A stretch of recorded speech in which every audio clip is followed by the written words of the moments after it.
Pebbles Kids Stories. चालाक लोमड़ी। एक समय की बात है, एक घने जंगल में एक चालाक लोमड़ी रहता था। एक दिन वो जंगल में खाने की खोज में निकल पड़ा।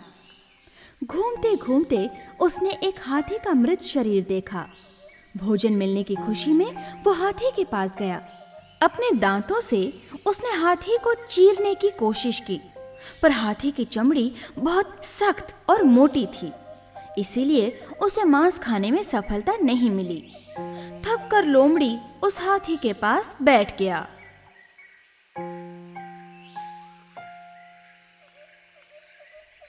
अब क्या करूं? अचानक उसे शेर की आवाज सुनाई दी। एक शेर उसकी तरफ ही आ रहा था। उसने बड़ी ही विनम्रता से शेर को कहा, आइए महाराज, मैं इस मृत हाथी की आप ही के लिए रखवाली कर रहा था। आइए भोजन कीजिए। शेर ने जोर से दहाड़ लगाई। मैं अपना शिकार खुद करता हूँ।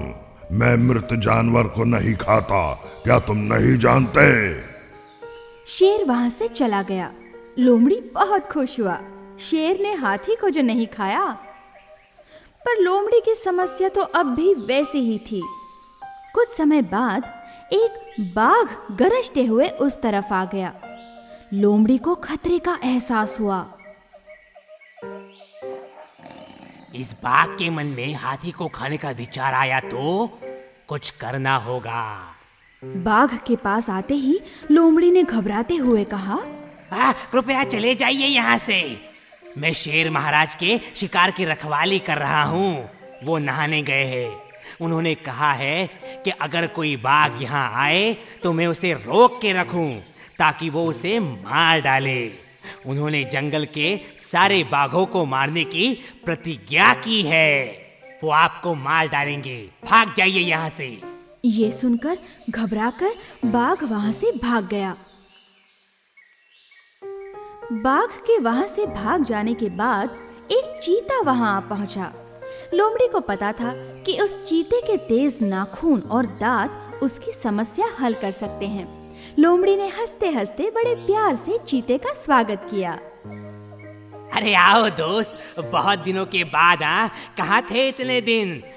अरे बहुत थके और भूखे लग रहे हो। आओ आओ आओ, इस हाथी का थोड़ा सा मांस खा लो। देखो, ये शेर का शिकार है। वो नहाने गया है। मैं तो सिर्फ पहरा दे रहा हूँ। खाओ खाओ, आराम से खाओ। बाप रे, मैं शेर के शिकार को कैसे खा सकता हूँ? मुझे मरना है क्या? अगर उसने मुझे देख लिया तो मुझे सीधा स्वर्ग पहुँचा देगा। तुम चिंता न करो मेरे दोस्त, मैं इस तरफ बराबर ध्यान देता हूँ। शेर के आते ही मैं तुम्हें सूचना दूंगा, तब तुम आसानी से यहाँ से भाग जाना। इस मौके के लिए भूखे चीते ने लोमड़ी को धन्यवाद दिए और हाथी के मांस पर टूट पड़ा। लोमड़ी देख रहा था। जैसे ही चीते ने ऊपर की चमड़ी को चीर दिया, लोमड़ी जोर से चिल्लाया, सावधान, भागो! अरे शेर आ रहा है। अगले ही क्षण चीता हाथी को छोड़कर बिजली की रफ्तार से वहां से भाग गया। चालाक लोमड़ी बहुत खुश हुआ। हंसकर वो हाथी का मांस खाने में जुट गया। अब सारा मांस उसका था। होशियारी से विजय प्राप्त होती है। कौवा और सांप। एक घने जंगल में एक ऊंचे पेड़ पर एक कौवा घोंसला बनाकर रहता था। उसी पेड़ के नीचे बिल में एक सांप रहता था। उस घोंसले में कौवे ने अंडे डाले थे। एक दिन कौवे को भूख लगी थी, इसीलिए वो खाने की खोज में निकल पड़ा। उसी समय सांप अपने बिल से निकला और धीरे से पेड़ पर चढ़ने लगा। सांप घोंसले के पास पहुंचा। अंडे देखकर उसके मुंह में पानी आया। कुछ घंटों बाद कौवा अपने घोंसले के पास लौटा। उसने देखा कि कोई उसके अंडों को खा चुका था। कौवा बहुत उदास हो गया। हाय, किसने मेरे अंडे चुराए होंगे? इस चोर को तो पकड़ना ही होगा। कौवे ने दोबारा अंडे डाले। इस बार कौवा वहीं पर छिप गया, उसे चोर को जो पकड़ना था। कुछ समय बाद नीचे रहने वाला सांप फिर से वहां आया और कौवे के अंडे खाने लगा। कौवे ने चोर को पकड़ लिया, वो बाहर निकला। तुम्हारी ये हिम्मत, मेरे अंडे खाते हो हैं? कौन है? अरे तो तुम यही हो। तुम्हारी हिम्मत कैसे हुई मेरे अंडे खाने की? शर्म आनी चाहिए तुम्हें अपनी करतूत पर। मैं क्यों शर्माऊं? मुझे भूख लगी थी, इसलिए मैं तुम्हारे अंडों को निगल गया। अगर दोबारा मेरे अंडों की तरफ देखा भी तो मैं तुम्हें मार डालूंगा। तुम क्या मुझे मारोगे? तुम्हें जो करना है कर लो। कौवा बहुत उदास हो गया। उसी समय उसका दोस्त लोमड़ी वहां से गुजर रहा था। कौवा पेड़ से उतरकर अपने दोस्त के पास आया और रोने लगा। अरे क्या हुआ, क्यों रो रहे हो? अरे वो चालाक सांप मेरे सारे अंडे खा गया। मैं उसे मारना चाहता हूँ पर क्या करूँ, अकेला हूँ। रो मत मेरे दोस्त, मैं तुम्हारी मदद करूंगा। तुम मेरी मदद कैसे करोगे? हाँ, मेरे पास एक तरकीब है। तुम रोना बंद करो, मेरी बात सुनो। ठीक है, क्या करना है? देखो प्यारे दोस्त, तुम इस देश की राजकुमारी के नहाने के तालाब के पास जाओ। हाँ, वो नहाने से पहले गले का हार उतारकर किनारे पे रखती है। हाँ। उस समय तुम वो हार लेकर आओ और उस सांप के बिल में डाल दो। अरे क्या हार सांप के बिल में डाल दूं? अरे पर उससे क्या होगा? अरे जैसा मैं कहता हूँ वैसा करो और फिर नतीजा देखो। कौवा उड़कर राजकुमारी के नहाने के तालाब के पास गया।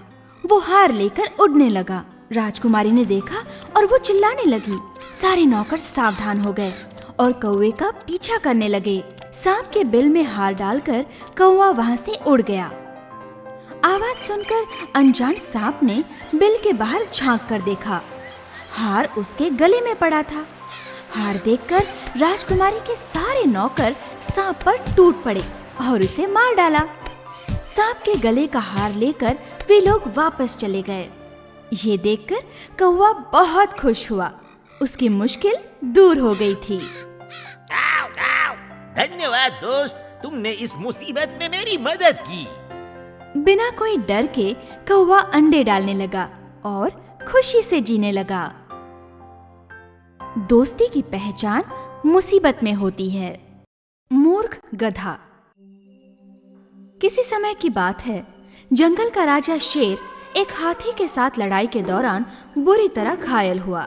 घायल शेर शिकार नहीं कर पा रहा था और भूखा रहने लगा। शेर का मंत्री एक चतुर लोमड़ी था। शेर के शिकार न करने के कारण लोमड़ी को भी भूखा रहना पड़ता था। एक दिन, महाराज, हम दोनों भूखे हैं। आप तो शिकार नहीं कर पा रहे। अगर कुछ दिन ऐसा ही चला तो हम दोनों भूखे मर जाएंगे। तुम तो जानते हो मंत्री, इस घायल शरीर से मैं शिकार नहीं कर पाऊंगा। तुम ऐसा करो, कैसे भी फुसलाकर किसी जानवर को यहाँ ले आओ। यहाँ मैं उसे आसानी से मार सकता हूँ, तब हम जी भर के भोजन करेंगे। मैं पूरी कोशिश करता हूँ महाराज। लोमड़ी वहां से किसी जानवर की तलाश में निकल पड़ा। कुछ दूर उसने एक मोटे गधे को देखा। लोमड़ी की आंखें चमक उठी। वो गधे के पास गया। कैसे हो दोस्त? बहुत दिनों बाद देख रहा हूँ तुम्हें। अरे तुम इतने दुबले पतले कैसे हो गए? क्या कहूँ दोस्त, देखो कैसे सिकुड़ गया हूँ। मेरा मालिक काम तो खूब करवाता है, पर मुझे खाने को इतना सा ही देता है। अरे रे रे रे रे रे, मुझे तुम पर बड़ी दया आ रही है। मेरे साथ जंगल क्यों नहीं चलते? हमारा राजा बहुत दयालु है। हाँ, और दरबार में एक मंत्री की जगह भी खाली है। तुम तो जंगल की शान बनोगे। हाँ सच?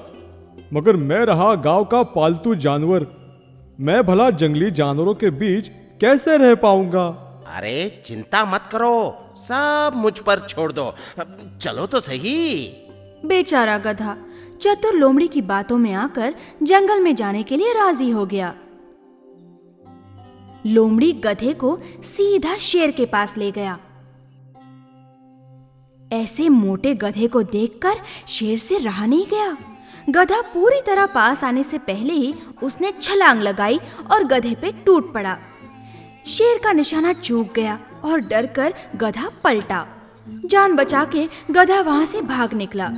शेर की जल्दबाजी के कारण एक अच्छा शिकार हाथ से निकल गया। लोमड़ी नाराज हो गया। शेर को भी दुख हुआ, लेकिन क्या करता। ये मेरी गलती है मंत्री, तुम जाकर फिर से उसे लाने की कोशिश करो। लोमड़ी फिर से गधे की खोज में निकला। गधे को मिलते ही लोमड़ी ने आश्चर्य व्यक्त किया। प्यारे दोस्त, क्या हुआ? तुम भाग क्यों गए? शेर महाराज तो बड़े खुश हुए थे, तुम्हारा स्वागत करने के लिए गले मिलना चाहते थे। मूर्ख गधा फिर से लोमड़ी की बातों में आ गया। फिर से शेर से मिलने लोमड़ी के साथ चल पड़ा। इस बार शेर बहुत ही सावधान था। उसने गधे के पास आने का इंतजार किया और फिर एक जोर से छलांग लगाई। लोमड़ी और शेर खुश हुए और बेचारा गधा शेर का शिकार बन गया। शेर ने गधे को खाना शुरू ही किया था, इतने में महाराज, मैं जानता हूँ आप बहुत भूखे हो, परंतु खाने से पहले आपको स्नान कर लेना चाहिए। शेर को ये विचार अच्छा लगा। बहुत दिनों से उसने स्नान भी नहीं किया था। शेर स्नान करने नदी की ओर चल पड़ा। जैसे ही शेर वहां से चला गया, लोमड़ी ने झट से गधे के दिमाग को खा लिया।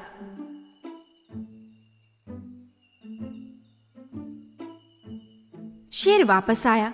उसने गधे के दिमाग को खोजना शुरू किया। शेर को गधे का दिमाग बहुत पसंद था। जब दिमाग नजर नहीं आया तो शेर ने दहाड़ लगाई। इसका दिमाग कहाँ है मंत्री? कहीं तुमने तो नहीं खाया? नहीं नहीं महाराज, मैं ये अपराध कैसे कर सकता हूँ? आपको पता नहीं, गधों को तो दिमाग होता ही नहीं। अगर उसे दिमाग होता तो क्या एक बार छूटने के बाद वो यहाँ वापस आता? शेर ने लोमड़ी की बातों को सच समझा और खुशी से खाना खाया।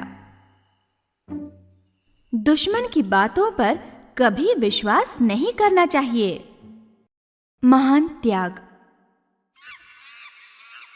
एक घने जंगल में बंदरों की बड़ी झुंड रहती थी। वे सब प्रसन्नता से जी रहे थे और सब उनके राजा से भी खुश थे। एक दिन बंदरों के राजा ने सारे बंदरों को बुलाया। दोस्तों, हम इतने सालों से इस आम के पेड़ पर खुशी से जीवन बिता रहे हैं, लेकिन मेरा मन मुझे किसी संकट की सूचना दे रहा है। क्या महाराज? आज तक मनुष्य आम के फल का स्वाद नहीं जानता। एक बार वो इसका स्वाद चख ले तो हमारे लिए बहुत हानिकारक होगा। तो हमें क्या करना चाहिए महाराज? एक उपाय है। आम वृक्षों की जो भी डाली नदी पर झुक रही हो, उन सब से आम निकाल लो।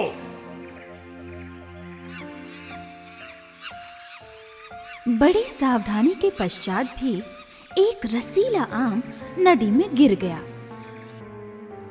एक मछुआरे को मछलियों के साथ फल भी नदी में मिला। अरे ये क्या है? शायद मेरा दोस्त इसे जानता हो। उसने अपने दोस्त को वो फल दिखाया।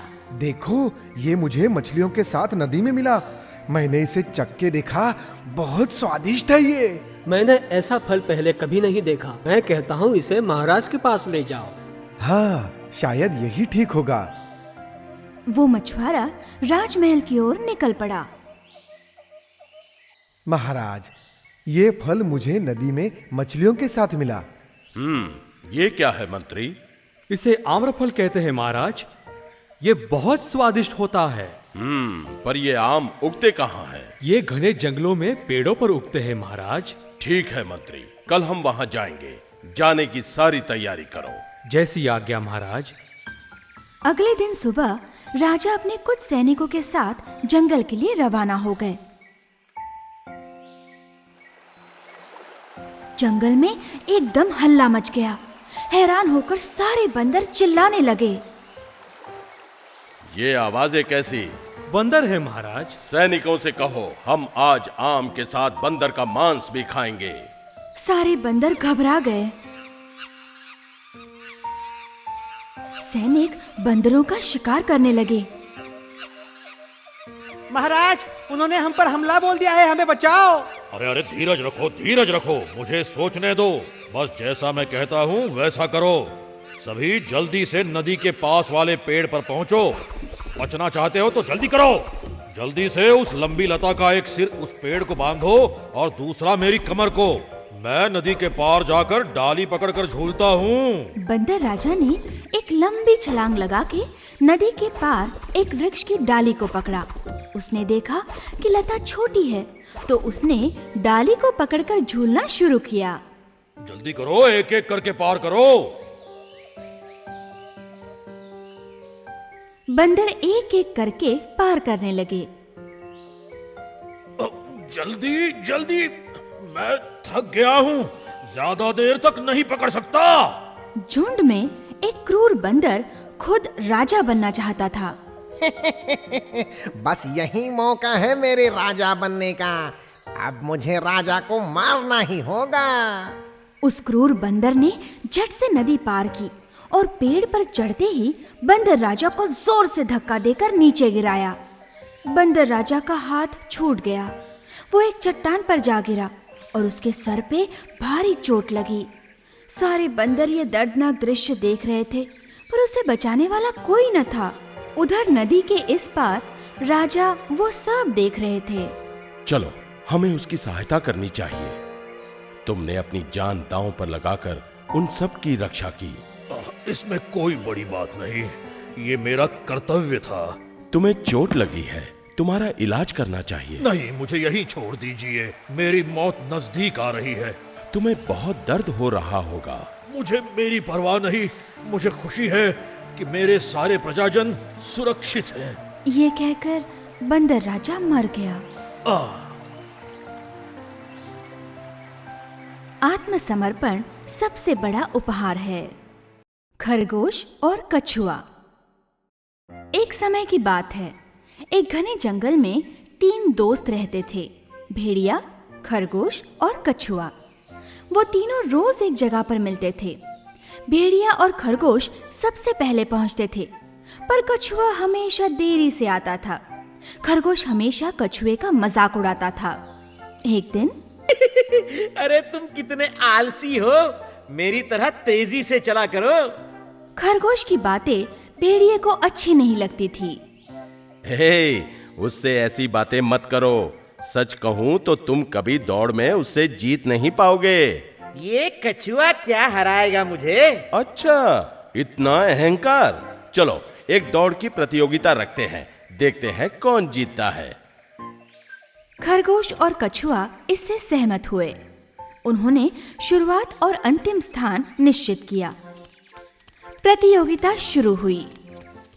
खरगोश बहुत तेजी से दौड़ने लगा, पर कछुआ धीरे धीरे पीछे से आ रहा था।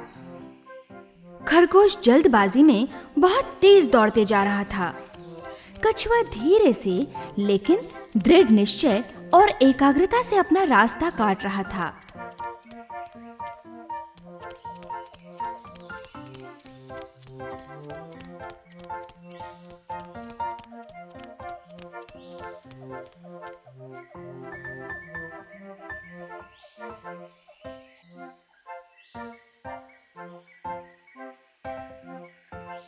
कुछ देर बाद खरगोश थक गया। उसने पीछे मुड़कर देखा, कछुआ कहीं दिखाई नहीं दे रहा था।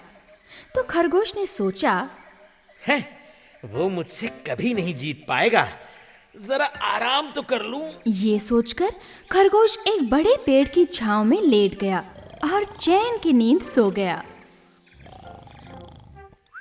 कुछ देर बाद धीरे धीरे कछुआ उस पेड़ के पास आया जहां पर खरगोश सो रहा था।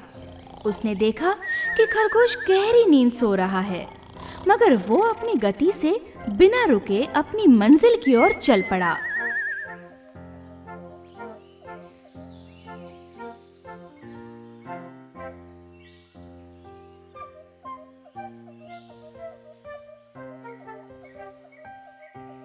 आखिर वो मंजिल पर पहुंच ही गया।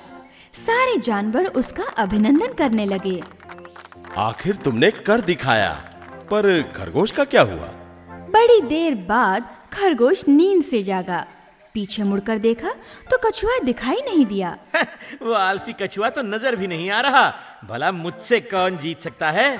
वो मंजिल की तरफ भागने लगा, मगर अंतिम स्थान पहुंचते ही उसे तो झटका लग गया। कछुआ वहां पहले से ही पहुंच चुका था। सभी हंसने लगे और वो शर्मिंदा हो गया। भेड़िए ने खरगोश से कहा, देखा तुमने, तुम्हारा घमंड तुम्हारी मंजिल में रुकावट बन गया। कछुए ने धीमे से सही पर ध्यान से अपनी मंजिल हासिल कर ली। वो जीत गया। कभी किसी को कम मत समझना और नीचा ना दिखाना, समझे? दृढ़ निश्चय और एकाग्रता हमेशा मंजिल पर पहुंचाती है।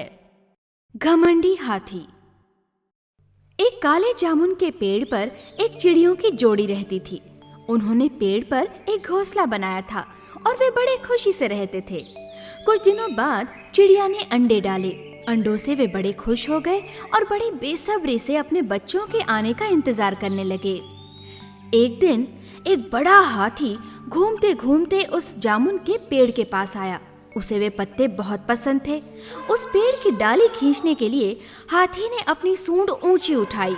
ये देखकर चिड़ियों की जोड़ी जोर से चिल्लाने लगी। ओ हाथी महाराज, हम पर दया कीजिए, इस डाली को मत खींचिए। हमारा घोंसला यहाँ पर है, उसमें हमारे अंडे भी है। हम बच्चों का बड़े बेसब्री से इंतजार कर रहे हैं।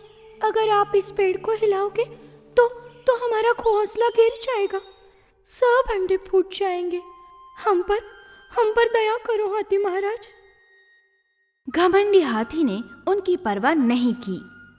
मुझे क्या लेना देना तुम्हारे अंडों से? मुझे परवाह नहीं, मुझे तो बस खाना है। ये कहकर हाथी ने डाली खींची और फिर जैसा सोचा वैसा ही हुआ। घोंसला नीचे गिर गया और सारे अंडे टूट गए।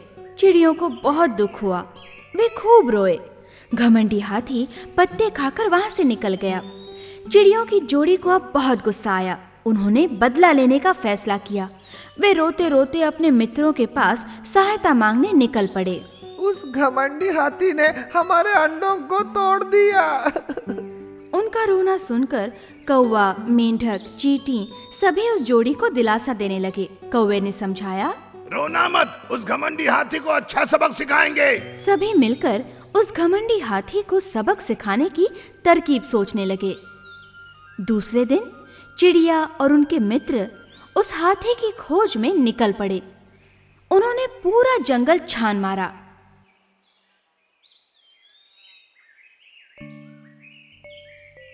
हाथी को देखते ही उन्होंने हमला बोल दिया। चींटी ने हाथी के कान में घुसकर कुरेदना शुरू किया। लगातार कुरेदने के कारण हाथी चक्कर खाके गिर पड़ा। अब कौवों की बारी थी। वे पेड़ की डाली से तेजी से उड़कर नीचे आए। हाथी की दोनों आंखें अपनी चोंच से मार मार कर फोड़ डाली और उसे अंधा बना दिया। इस अचानक हमले से हाथी घबरा गया। दर्द के मारे वो चिल्लाने लगा। उसका गला सूख गया। अपनी अंधी आंखों से वो पानी के लिए तालाब की ओर दौड़ने लगा। अब मेंढक आगे बढ़ा। मेंढक एक बड़े से गड्ढे के पास बैठकर जोर से चिल्लाने लगा। मेंढक की आवाज सुनकर हाथी ने अंदाजा लगाया कि तालाब वही पास में होगा।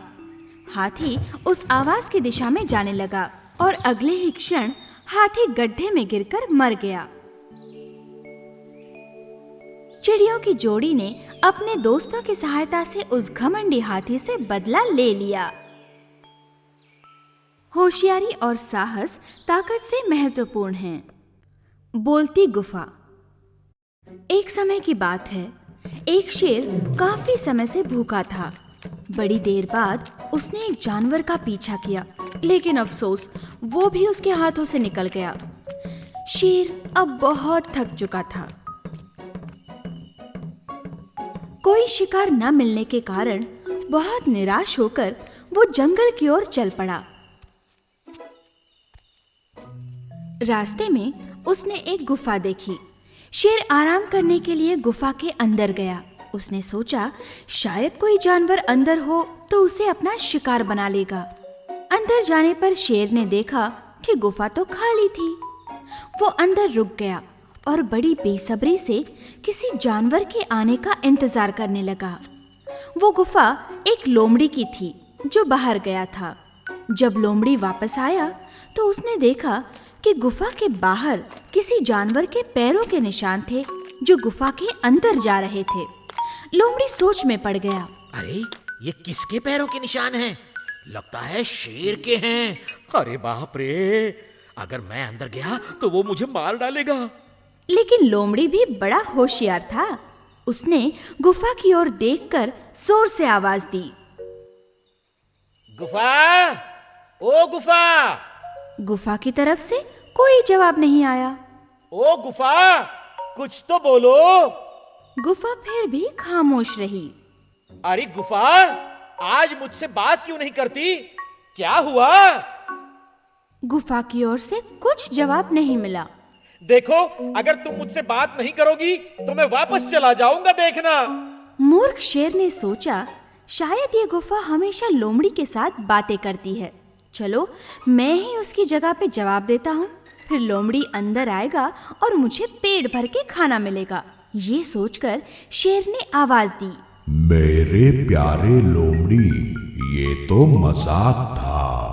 अंदर कोई नहीं है, आराम से अंदर चले आओ। लोमड़ी समझ गया कि ये तो शेर की आवाज है। वो सावधान होकर बोला, अरे ओ शेर, मुझे मूर्ख समझ रखा है क्या? मैं क्या पागल हूँ जो अंदर आकर तुम्हारा भोजन बन जाऊं? मैं तो चला, तुम भी चले जाओ, मैं तुम्हारे हाथ नहीं आने वाला। ये कहकर लोमड़ी वहां से चला गया और मूर्ख शेर हाथ मलते रह गया। सावधानी और होशियारी हर मुश्किल में काम आती है। Pebbles Kids Stories।